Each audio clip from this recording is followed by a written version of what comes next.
The garage door rolled up with a rattle like chain against metal, and the smell hit me first. Dust, cold concrete, a thin ghost of oil that didn't belong to anything that ran anymore.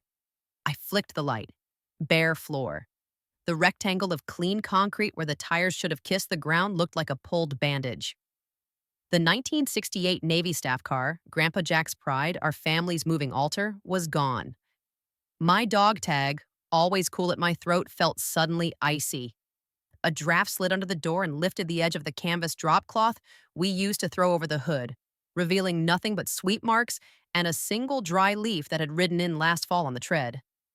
The flag he'd kept folded over the back bench, creases sharp as orders, was missing too. The silence in the garage didn't hum. It accused. "Dad?" I called, voice punching into drywall. "Where's the car?" He was in the kitchen, tie loosened, wedding invoices spread like a weather map.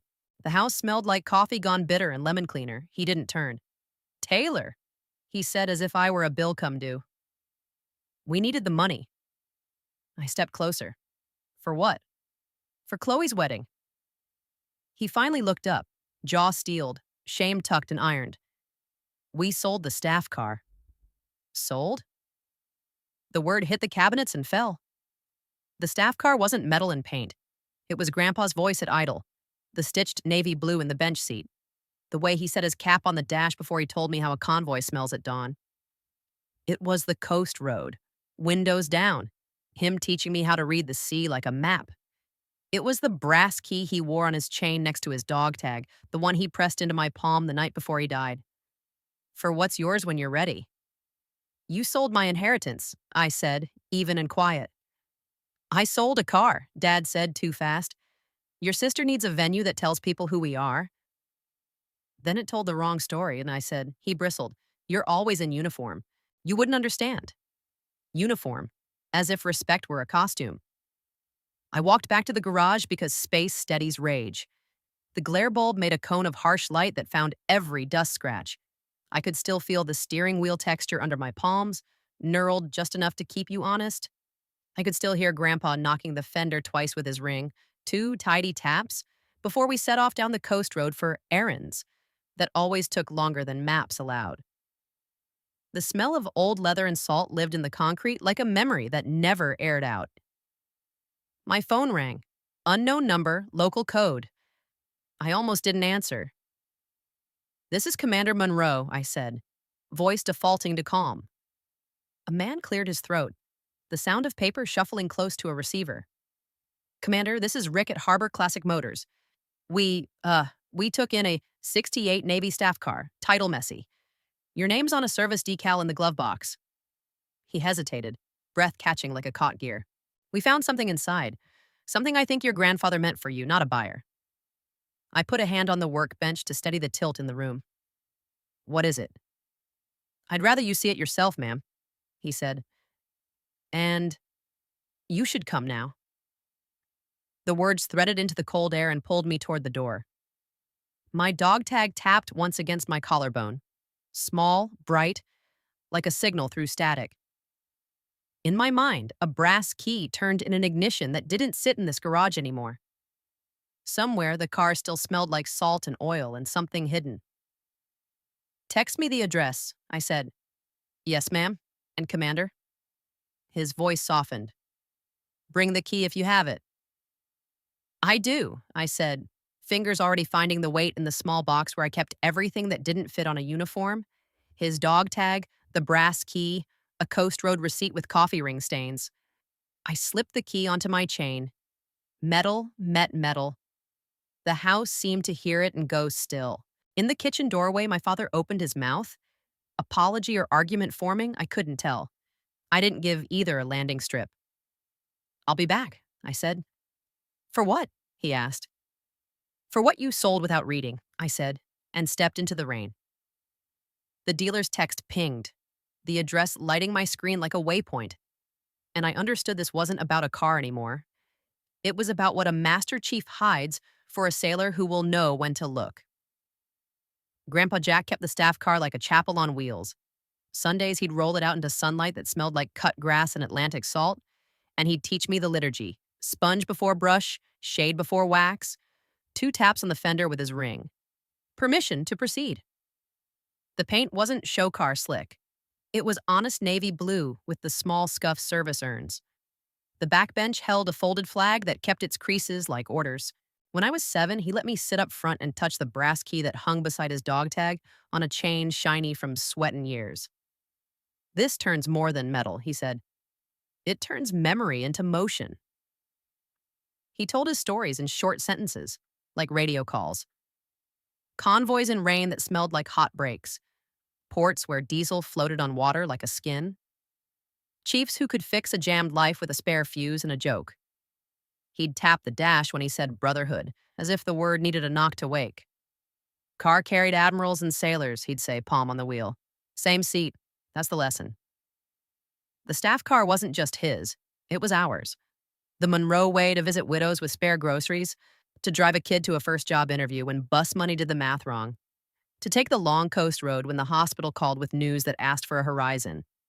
He'd park at the pier with the hood still ticking warm, and we'd watch the flag on the harbor mast find the wind. Read it, he'd say. Always read the flag. Dad read other flags, golf pennants, corporate logos. He called Grandpa's rituals cute, the way people call a hull old when they can't see where it's been. He'd rolled his eyes at the way we wiped the chrome like it could catch truth if you let it tarnish. It's a car, Taylor, he'd say, the word car flattened by impatience. It's not a temple. Mom, before the marriage quit politely, understood better. She'd set lemonade on the stoop, and the glass would sweat rings onto the rail while Grandpa and I measured shine against sunlight. She knew the staff car wasn't vanity. It was vocabulary. She left when I was 16, the house smelling like boxed up books and the last pot of coffee, and the car became the sentence we didn't have to say out loud to remember each other. When Grandpa got sick, the garage changed temperature. The air felt like a waiting room. Cleaner, too careful. On his last good day, he asked me to bring the chain. The brass key came off with a small, round imprint on his chest where it had lived. He pressed the metal into my palm. It was warm, heavy, deliberate. For what's yours when you're ready, he said. Then he took off the dog tag, too, the edges worn smooth. For when weight helps. He never raised his voice to my father. He didn't have to. Silence did the job. In the will, he wrote in block letters the Navy would approve of. Staff car to Taylor, do not sell. Steward, don't polish for show. Dad signed the papers with a pen that clicked like a nervous habit and stared at the clause like it had insulted him personally. Cars don't eat flowers, he muttered. I didn't answer. The garage smelled like lemon oil and rags. The flag on the bench looked ready to stand. After the funeral, hymn, rifles, echo, Dad folded grief into budgets. Chloe's life moved at aperture priority. Venues, florists, tastings. The house filled with cardstock that smelled like ink and expense. We have family coming, Dad said. We can't look small. He never said cheap. He said modest and made it sound like an accusation. I deployed and came home and deployed again, my world measured by clocks that didn't apologize. The staff car sat patient between tours, as if resting between watches. I kept the brass key on my chain and the dog tag beside it. The metal knocked lightly when I ran and steadied me when the deck of a ship or the deck of a day pitched wrong. On leave, I'd take the coast road, windows down, salt cutting the smell of old vinyl, and pull over at the pier where gulls heckled the tide. I'd lay my palm on the hood and feel heat map back a memory. Grandpa's hand there, his words under it. Read the flag, knock twice, keep moving. Dad and I spoke in weather reports. How's the ship? How's the budget? We avoided the car like a topic with a fuse. He didn't attend Navy events unless a camera promised proof. He'd post photos of medals like they were decor and call service, career, singular. He didn't say brotherhood, he said industry. The difference matters in the bones. When Grandpa died, the neighborhood changed how it looked at me. Mr. Cole from 3 doors down saluted me from his porch with 2 fingers and left a bag of oranges in our mailbox. Mrs. Alvarez pressed a rosary into my hand and said, he always stopped. Meaning, the staff car, meaning more. People see what you drive when you drive a promise. Chloe never meant harm. She grew up translating Dad the way I translated Grandpa. She wanted the party, the dress, the big room that made people whisper. She called the car retro cute once and then hugged me when I flinched at the phrase. It's not a thing, she said. It's a story. I loved her enough to let the words sit without correction. The last night before deployment, I sat in the driver's seat with the garage door cracked, rain hissing on the driveway. I turned the key just to hear the engine breathe, not to move, just to promise. The vibration traveled up the column and steadied my jaw. I watched the flag on the bench without unfolding it because unfolding is a ceremony you don't do alone. The dog tag cooled against my collarbone. The brass key warmed beside it, and the garage smelled like oil that had taught itself to be patient. I came back to a rectangle of clean concrete and a father who had balanced his ledger by zeroing mine. He didn't understand that some balances live outside math. He didn't understand that the car was a staff position without rank, a post-retirement billet for a master chief who still had work to do in neighborhoods where uniforms are mistrusted but kindness knows the way. Grandpa never bragged. He'd tilt the rear view to catch my eye and say, "We're not the only ones on the road." A sentence that works everywhere. He taught me how to tap the fender twice when I needed courage. He taught me what the brass key was for and what it wasn't. "This doesn't start engines," he said the first day he let me hold it. "It starts responsibility." Dad had sold a car. He hadn't read the page under it. He hadn't smelled the leather after a grocery run done quiet. He hadn't heard the way the engine idled lower at the pier, like breath after a long day had decided to ease. He hadn't seen the dog tag catch the dashboard light at sunset and turn into a small moon. The dealer's text buzzed again, address confirmed. A pin dropped like a flare on a dark map. I slipped the chain over my head so the brass key settled beside the tag. The metal clicked together, tick-tick, 2 knocks. If the staff car really carried more than passengers, I was about to learn what and why Grandpa had left the deeper ignition for me to turn. Harbor Classic Motors sat under a tin roof that pinged with rain. The showroom smelled like Armor All and old rubber, a scent that always made me think of waiting rooms and men who loved carburetors more than truth. Fluorescence flattened the paint on everything. In the far bay, a '68 Navy staff car wore a dull halo of shop light like a saint who'd been asked to stand under bad angles. Rick met me at the roll-up door with a shop rag in his hand and apology in his eyes. "Commander Monroe?" he asked as if the answer might save him paperwork. He was mid-50s, shoulders stooped from engines, wedding ring cut with grease. "Yes," I said. The brass key tapped my dog tag, tick, tick, 2 knocks at my collarbone. I felt myself straighten. He led me to a desk where a manila folder waited. Bill of sale, temp. "Your father sold fast," Rick said. "Title's messy. He signed a consent form, but the car's still in your grandfather's name. There's a codicil here." He slid the paper with a forefinger black at the nail. "About not selling without family consent." I read the clause. Grandpa's block letters, firm even in photocopy. "Do not sell. Stewardship assigned to granddaughter Taylor." The words sat like ballast. I looked at the dealer. "You knew this was wrong." "I knew it was fast," he said. "And I knew—" He hesitated, then turned toward the bay. "We found something in the glove box. It had your name in it."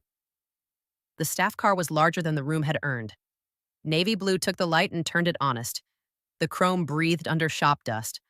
I reached for the fender without thinking and tapped twice with my ring, permission to proceed. The sound came back low and right. Rick pretended not to notice. He opened the passenger door. The hinge spoke in a tired whisper. The glove box swung down with a paper sigh. Manual, registration, a service decal, and a small envelope sealed with navy wax. T. Monroe in a hand that had taught me how to read the sea. My mouth went dry the way radios do before a call clears. I broke the seal. Inside, a brass keys twin, smaller teeth, and a folded strip of paper with a diagram. 5 lines, a small X under the driver's seat, and a note. "Knock twice. Turn left. Passage for what matters." Rick whistled, soft.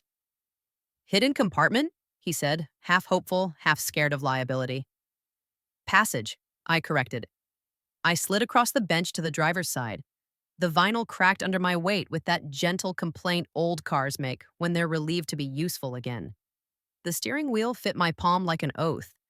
Under the seat, my fingers met metal, a plate that wasn't factory. I knocked twice. The sound came back different on the left. The smaller key fit a slot so narrow I could have missed it 10,000 times. It turned with a stubborn quarter-inch of resistance and a small, satisfying click. A panel released spring lazy. Inside, a shallow compartment lined with felt, smelling faintly of mothballs and salt. There lay a bundle wrapped in oilcloth and tied with twine. My throat tightened. I lifted the package. The weight was wrong for tools and right for history. The oilcloth left a dark crescent on my fingers. I set it on the bench and untied the twine.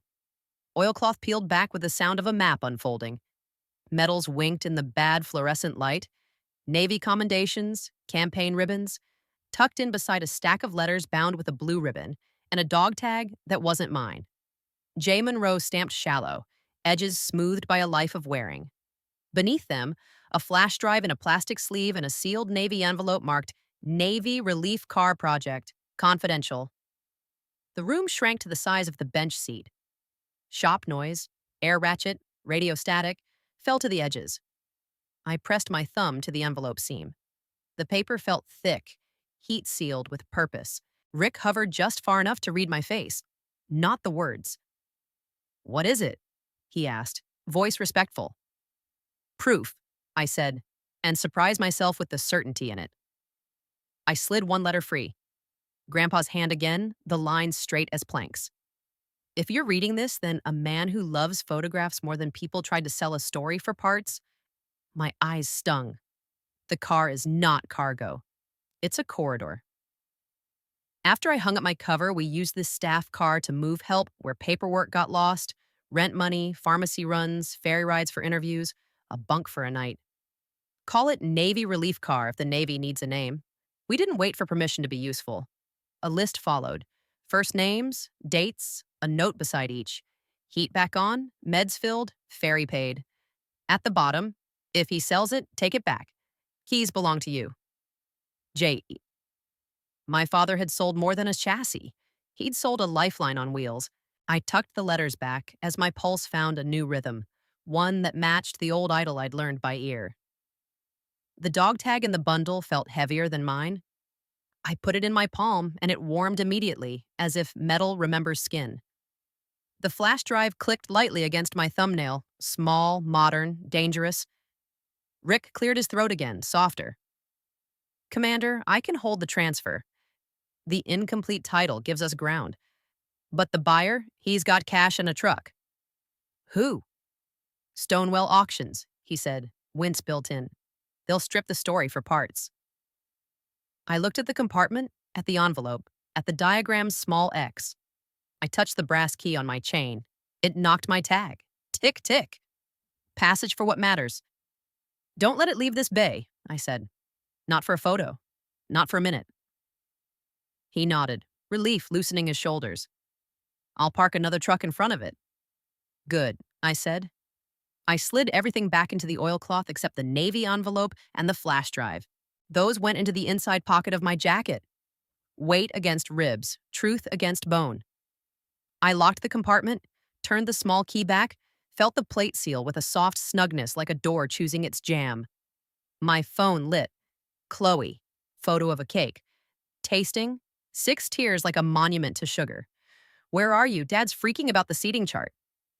I typed on it and added a pin to my own map. Reception, Don's public room. The car's story didn't belong in a quiet office. It belonged where false values dress up. I called the base. "Lieutenant Grace Miller, JAG," the operator said, all competence. "Grace, it's Commander Monroe," I said. "I need quick eyes on a bad sale and a worse title. And I just found an envelope labeled Navy Relief Car Project." "Rings a bell?" She paused. Paper shuffled. "It rings the kind that used to get answered off the books." "Bring it. We can freeze the sale and start a provenance claim."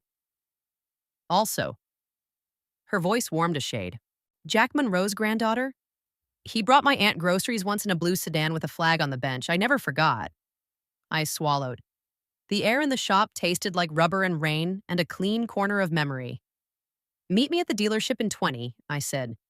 "And bring a camera. We're writing this down right." "Copy," she said. I ended the call and looked at Rick. You did the right thing. He shrugged, embarrassed. Felt like a flag I shouldn't ignore.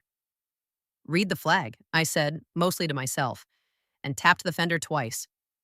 The sound settled something in my chest. As I stepped out of the bay, my father's name flashed on my phone. I let it ring once, twice. Then I answered.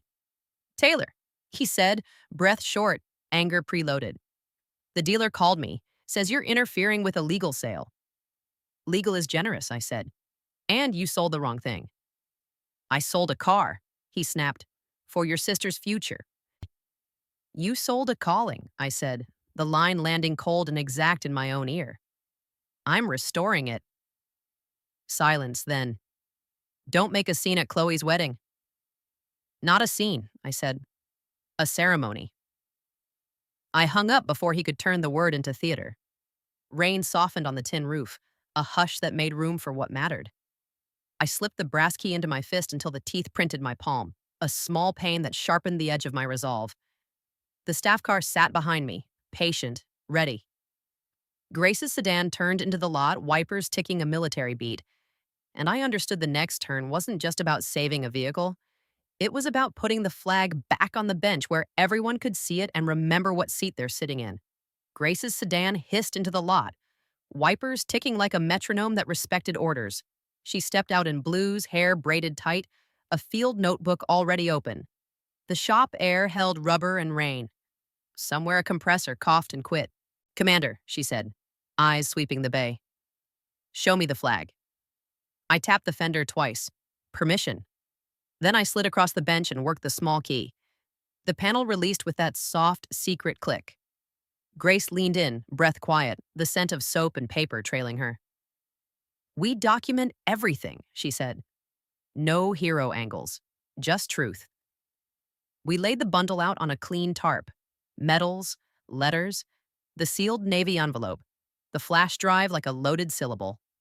Grace photographed each item, shutter pop, careful, steady.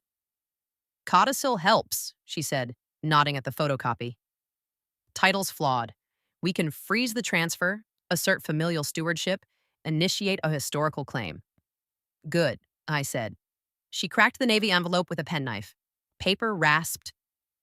Inside, a brief, 2 pages, stamped confidential, outlining Navy relief car project, informal, 1989-1997. It named no commanders. It named a route, base housing, pier district, ferry dock, clinic on Bayview. It noted private donors, cash receipts stapled in crooked. At the bottom, a single line, contact network maintained by J. Monroe. Grace's eyebrows rose a notch. Old school mutual aid, she said. Sanctioned by mercy, not memos. Passage for what matters, I said. She slotted the flash drive into a battered laptop she'd pulled from her bag. The screen warmed, glow pale against the shop gray. Files bloomed. J. Monroe ledger.csv. Receipts, ISH scans, route notes, .txt, letters PDF. She opened the ledger. Rows, dates, small amounts that add up to dignity. Heater, fuel, $45. Ferry to interview, $9. Pharmacy, copay, $11. Notes like breathing. Mrs. C, smiling again. Grace sat back, lips pressed. Your grandfather ran logistics the Navy, forgot to budget, she said. He didn't forget, I said. Her phone buzzed. JAG group chat. She typed fast, thumbs disciplined. Hold is in motion, she said. Dealer can't release. Buyer's fuming. I suggested he try buying a conscience. Rick peeked around a stack of tires. I parked my pickup in front of your car, he said, and took the keys. You'll get a commendation, Grace said, deadpan. He blushed under shop dust. A free oil change is fine. My phone vibrated. Chloe. Cake settled. Dad says please be on time for photos. Then, are you mad at me? My jaw softened. Unwitting catalyst, I reminded myself. Not mad. Fixing something, I wrote. Trust me. Dad called again. I let it ring, then answered. I spoke to a lawyer. He snapped. You're trespassing. It's my car, I said, and his mission. He scoffed. Mission? It's a sedan. It's a corridor, I said. You sold a car. I'm restoring a calling. Do not bring this to the wedding, he said. I'm bringing Grandpa, I said, and hung up. Mini turn. A box truck nosed into the lot. Stonewell Auctions.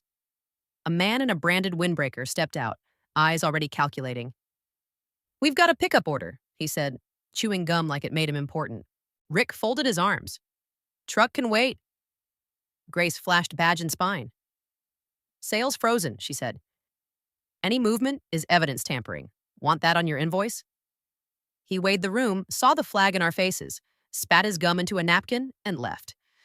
The truck backed out. Beep, beep, beep, and the bay exhaled. We finished cataloging. I tucked letters into my jacket, felt paper edges steady my ribs. The dog tag, J. Monroe, went on my chain beside mine. Weight doubled, balance improved. Next, Grace asked. Public light, I said. Reception tonight. Military guests, family. We set the record straight where it was bent. She gave a half smile. You sure you want your father's lesson to arrive with an audience? He picked the audience, I said. I'll pick the lesson. Grace snapped her notebook shut. I'll bring a recorder and a witness list. We signed chain of custody forms on the hood, ink scratching, rain softening to a mist you could taste. The staff car sat patient, like a ship assigned its next watch. At home, the house smelled like hairspray and florist boxes. Chloe's laughter chimed down the hall, light and nervous. She met me in the foyer, veil pinned askew, cheeks bright. You look like deployment, she said, searching my face. Are we okay? We are, I said. Do you trust me? She nodded, hard. Always. Then tonight, I said. When I ask for the mic, let me speak. She hesitated, then squeezed my hand. Okay. Dad appeared in the doorway, tie perfect, eyes tight. Photos, he said. You're late. I'm right on time, I said. We did our poses under rented light. The photographer smelled like peppermints and patience. Dad put his hand on my shoulder, heavy, performative. I let it sit and thought of the dog tag against my skin, the brass key printing a small half moon in my palm when I clenched. At the venue, waterfront glass, chandeliers like upside-down frost, the reception hall buzzed with the manufactured warmth of a climate-controlled celebration. The cake towered, a 6-tier white cliff with sugar flowers climbing. On one wall, slides cycled. Childhood photos, vacations, a shot of Dad beside the empty garage I recognized only because I felt the absence inside the frame. Uniformed guests from my command dotted the room, 2 chiefs, a junior officer, an old boatswain who walked with a cane shaped like a marlin spike. Their eyes found mine and softened. A small knot of Grandpa's friends, men with forearms like rope and faces like maps, stood by the bar, quiet, watchful. Flags flanked the stage, larger than the staff car's bench flag, no truer. The DJ tested a mic, feedback skittered. Chloe and James, not that James, a different one in a rented tux kind enough, already learning, swayed through a first dance. Applause, glass clink. Forks paused over salmon. I leaned into Grace. Now, I said. She stepped to the DJ, said 3 words, and the music cut. A hush fell, the sound receptions make when they're about to be asked for money or mercy. I walked to the mic. The dog tags clicked. The brass key kissed them. Tick, tick. Evening, I said, voice traveling without effort. Commander Taylor Monroe, granddaughter of Master Chief Jack Monroe. A stir. The old boatswain straightened. Grandpa's friends turned fully, faces opening. My sister looks beautiful, I said, and she did. My father paid well for this beauty. He sold something to do it. Dad's mouth tightened. Give me 2 minutes, I said without looking at him. I set the sealed Navy envelope on the podium, its stamp facing the room. He sold my grandfather's 1968 Navy staff car, I said. Gasps, small, scattered. It wasn't a car, it was a lifeline. After he hung up his cover, Master Chief Monroe ran a quiet corridor we called the Navy Relief Car Project. Rent money, pharmacy runs, ferry tickets. A bunk for a night, no selfies, just service. I held up the ledger Grace had printed, numbers, dates. He logged every stop, I said, because honor keeps books too. Dad found his line. We needed the funds, he said, loud enough to carry. Family first. Family is first, I said. He built family in 100 doorways. Mini turn. The boatswain's cane tapped the floor. 1, 2. He took off his cap, breath unsteady. He brought my wife soup when the base clinic lost our file, he said, rough. In that blue sedan. Another man lifted a hand. He paid the ferry so I could take a job interview, he said. Said, pay it forward or pay it back. Your call. The room changed temperature. A recruit in dress whites, Chloe's friend's brother, stood without being told. Stand began in the back, moved forward in a soft, inevitable wave. My sister covered her mouth. My mother, silent all night in a corner, let out a sound like a plane landing safe. My father's shoulders sagged 1 inch. He looked around at the faces he bought chairs for and finally saw the bill he'd never paid. I set the dog tag, J. Monroe, on the podium beside the envelope. Metal clicked. My grandfather left keys, I said. Not just for engines. For responsibility. Dad spoke again, but quieter. I didn't know. You didn't read? I said. He flinched. I'm sorry, he tried. Prove it, I said. Stand with me while we bring the car home. Grace stepped forward, ID visible. Sail is frozen. The Navy recognizes the Monroe staff car as an artifact with historical provenance. She glanced at me. And a mission with living witnesses. Applause didn't fit. Silence did. The room held it like a salute. I finished clean. You sold a car, I said, eyes on my father, voice level as ballast. I restored a calling. The DJ lowered his head like a man in a chapel. The old boatswain's cane tapped twice more. Permission to proceed. And I understood the next movement wasn't anger, but repair. The room held the silence like a folded flag. Then Chloe moved first, veil trembling, eyes fierce. She stepped between us and faced Dad, small and unshakable. I wanted a wedding, she said, voice steady as a drumline. Not a purchase. Dad's lips parted. The microphone picked up his breath. Chloe, you sold Granddad's road, she said. I'll repay every vendor if I have to stack chairs tomorrow, but the car comes home. A murmur of assent, then a tightening quiet. Grandpa's friends shifted as if they'd found their footing on deck. The boatswain lifted his chin. Say the word and we'll tow it ourselves, he rumbled. Grace raised a hand, calm authority. You won't need to. Title's frozen. We're opening a provenance review and initiating a transfer to the Veterans Heritage Division, pending family consent. She looked to me, then to Dad. Consent? Dad stared at the dog tag on the podium. The name that had built his table for free, night after night. Something gave way, less collapse than surrender to gravity. He turned to the room, shoulders lower, voice bare. I wanted to be proud in public, he said. I forgot how to be decent in private. He faced me. Taylor, I'm sorry. I kept my voice level. Start by signing, I said, tapping the Navy envelope. Then stand with us when the car rolls in under its own history. He nodded, a short, unhandsome movement that meant yes. Grace slid a temporary consent form onto the podium. The pen scratched, ink catching, then flowing, the sound of a change beginning. When he finished, he set the pen down like a weight. Chloe touched my arm. Tell them about the key, she whispered.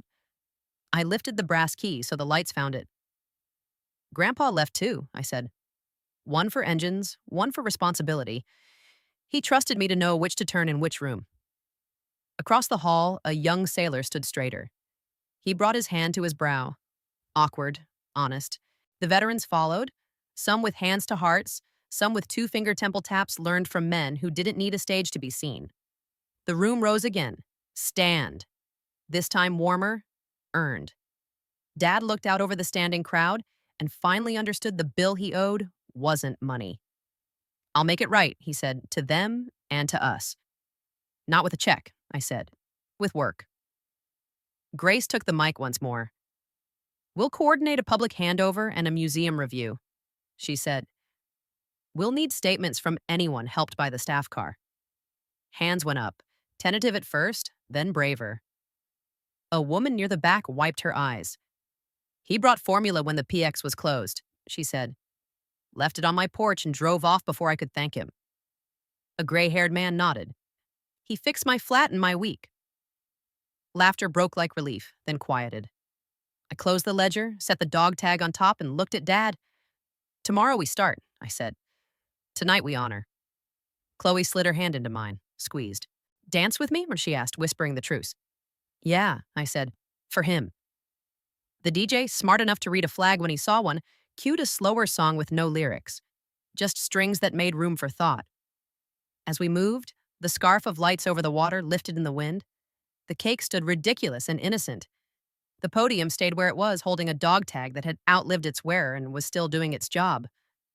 On the last note, I returned to the mic for one clean line, the one that would carry to anyone who'd arrived late and still needed the point. You sold a car, I said to Dad.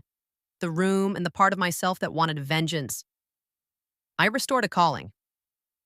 In the hush that followed, the boatswain's cane tapped twice, permission to proceed, and I knew the next act had to finish what we'd started. Reclaim the steel, restore the story, and teach the room how to keep it running. Dawn came in steel blue. The dealership lot smelled like wet asphalt and cold rubber. Gulls heckled the river beyond the fence. Grace was already there, coffee in a paper cup, breath fogging as she read me a list. Chain of custody, injunction filed, temporary custody to base motor pool pending museum review. Ratchet straps sang as the wrecker backed toward the bay. The driver's gloves creaked, leather stiff with cold. Clean handoff, Grace said. No photos until provenance clears. Truth first, I said. Then lights. We rolled the staff car forward. The tires thumped the lip of the bay, small, honest sounds. I tapped the fender twice with my ring. Permission. The old blue took the morning without apology. Inside, the bench still held the faint soap and salt of a life that didn't need perfume to be remembered. I set the fold of flag on the seat, creases sharp as ever, and the cabin seemed to breathe. A pickup eased into the lot and idled. My father climbed out with a thermos and the face of a man trying to stand where he'd never stood before. He kept his hands visible as if the space were a checkpoint. I brought coffee, he said, voice smaller than I was used to. And tools if you need. Grace nodded once, neutral but decent. I handed him a tie-down. Hook the rear, I said. He fumbled, then found the angle, tugged, and looked to me for a check. I pressed the strap, taut, then met his eyes. Good, I said. He exhaled, a little lighter. Mini turn. Stonewell's rep idled on the road, phone up like a periscope. Grace stepped forward, badge flashing. Injunctions live, Eiter, she said. He drove on, slow, denied, and embarrassed. The lot warmed by a degree. At base motor pool, diesel breathed from the big doors. The chief on duty smelled like coffee grounds in winter. He lifted the clipboard. Monroe, he said, then looked past the paper at the car and smiled with the side of his face that does truth. Welcome home. We parked the staff car inside under lights that didn't flatter, just verified. Grace photographed the VN, the bench flag, the hidden panel, locked now, documented, the oilcloth bundle we'd already inventoried. The chief chalked a square on the floor, white lines marking respect. Nobody touches, he said to his crew. This one's under orders. My phone buzzed nonstop. Voicemails from reporters, a morning show sniffing for tidy redemption. I silenced them and called the Veterans Heritage Division instead. The curator, Captain Sloan, retired, answered in a voice like varnished wood. We've heard, she said. Get me the packet. We'll fast-track the review. Paper shuffled. And, Commander, your grandfather ferried my neighbor to chemo for 3 months. We never forgot the blue sedan. Dad stood off to the side, hands in his coat, watching the chalk box like it might judge him. He cleared his throat. Taylor, he said, quieter, I'm sorry for buying applause with something that was never mine. I let the dog tag warm against my collarbone before I answered. Say it to the room that needs it, I said. Not just to me. He nodded. I will, he said. Tell me what to do until then. Help Grace scan, I said. Read what you didn't read. He took a stack of letters like a man being handed weight he intended to carry. His fingers shook, not from cold. He scanned edges carefully, breathing steadier with each page that became part of the record. By noon, we had the packet sealed, receipts, ledger, letters, the Navy brief, chain of custody forms. Blue evidence tape hissing as Grace smoothed it across the box. The motor pool smelled like hot metal and new intentions. The record driver peeled off his gloves and clapped once. That'll do. As if he'd aligned more than axles. We drove to the museum loading dock where salt air curled around crates and the echo of footsteps lived under the overhang. Captain Sloan met us with a wool coat and an expression like someone turning a key they'd been saving. She ran a hand over the quarter panel, palm flat, reverent. She carried more than rank, she said. She still does, I said. Dad hovered, hat in his hands like he'd remembered it too late. Captain, he began. She spared him, kindly and not. You'll speak at the dedication, she said. Briefly, then lift, not lead. He nodded, chastened. Yes, ma'am. Grace handed over the packet. Sloan pressed the seal with her thumb and nodded. Exhibit proposal in 48 hours, she said. Already walking the circumference, eyeing angles for the story. We'll display the bench flag and the ledger. People remember better when you show them numbers that fed mouths. Outside, gulls cut the sky. Ropes creaked somewhere below the dock. I touched the brass key through my jacket and felt the little teeth print a neat half moon into my palm. My phone buzzed again. Chloe, a photo of bobby pins, and a handwritten place card. Reserved, Master Chief Jack Monroe, in our hearts. I typed back copy. My throat warmed. Dad stopped me at the curb, voice catching. Do you forgive me? I'm on my way, I said. Earn it. How? He sounded young, a little lost. Show up, I said. Stand when it counts. Keep doors open. And don't sell what you haven't read. He nodded and very carefully didn't reach for an embrace I wasn't ready for yet. He settled for a small salute of the cup he still carried. Tomorrow? He asked. Tomorrow, I said. That night, I wrote the statement for the museum's site. Not about cars, but corridors. We built a door on wheels. We kept no names unless they asked us to remember. I called Grandpa's old friends. The boatswain agreed to speak. I'll bring the cane, he said. 2 taps.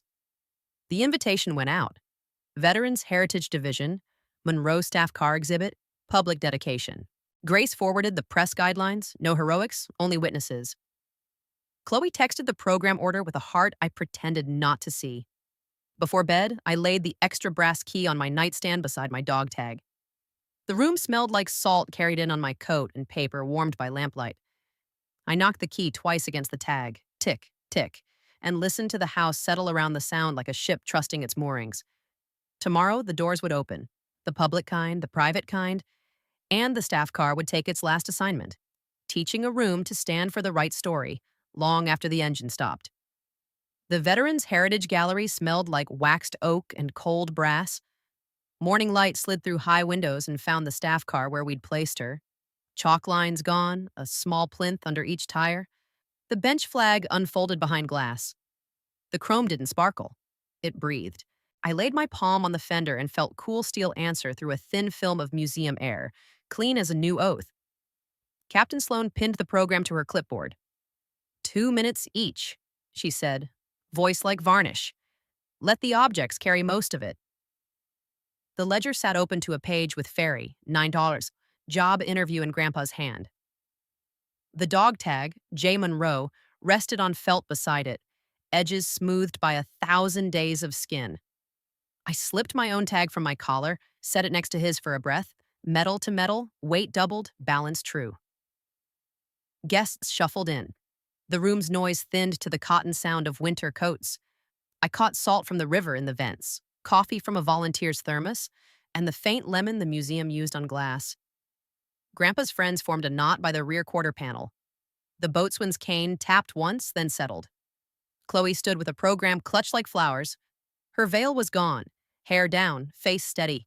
Grace checked the recorder and gave me a small nod that felt like a bridge holding. Dad arrived last, tie plain, apology simple. He stood beside me without touching, like a man learning new manners. Ready?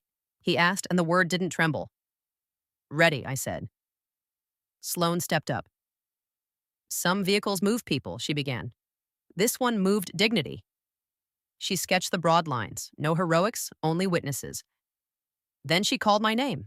I faced the blue hood and the dozen quiet faces that had waited for this page to be written.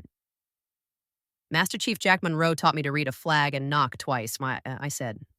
He left me a brass key that starts more than engines.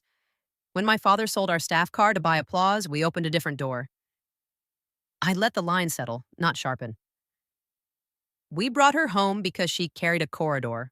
Rent, medicine, ferry rides, a bunk for a night. No speech required. I tapped the fender twice with my ring. The sound answered soft and certain.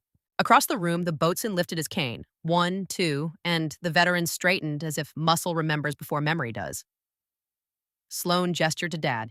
He didn't take the podium. He stepped closer to the car, hat in his hands, and spoke without reaching for the mic. I traded a story for a stage, he said. I'm sorry. He turned to the ledger like a man learning to read again. I'm here to lift, not lead. Chairs whispered. People found their feet, not fast, measured. Stand moved like tide, from back to front. Hands went to hearts. A few two-finger salutes flashed and fell. Silence took the highest honor. Chloe's hand found Mom's. They stood linked, the way good bridges are. Grace announced the transfer, crisp and clean. By authority of the Veterans Heritage Division, and with consent of the Monroe family, the staff car enters permanent exhibit as the Monroe Relief Vehicle. A small brass plate waited on a velvet pad. Dad offered it to me without theater. I fitted it to its mount with 2 screws. The driver's door reflected my face small and honest in the curve.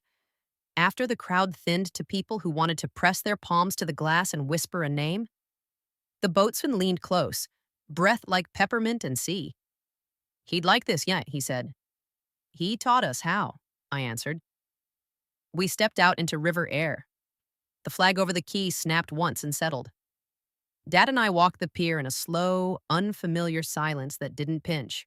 The boards creaked under our weight. Tar rope gave off its dark summer smell even in winter. He handed me an envelope, not heavy, handwritten.